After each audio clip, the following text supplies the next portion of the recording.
How to use Twitter X Grok AI feature in 2026. Well, hello everybody, welcome back into the channel. In this video today, let me guide you through the steps on how you can use Twitter X Grok AI feature in 2026.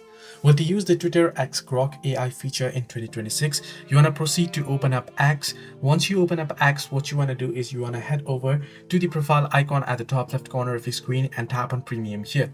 Now on Premium, if you are able to see the features here, you should be able to head into Premium Plus and you'll be able to see you'll get to use the enhanced Grok access. So while you can use for free the Grok AI on X, but you'll be able to use the advanced features if you have Premium. If you want to use it, you can head over to the profile icon and head over to Help Center, and on Help Center what you can do is tap or click on the Grok icon that you should find here, where you can ask questions and prompts to AI, to the Grok AI itself, of course. Hope this video was helpful. Do like and subscribe, and also do not forget to leave the comments down below if you have any further issues.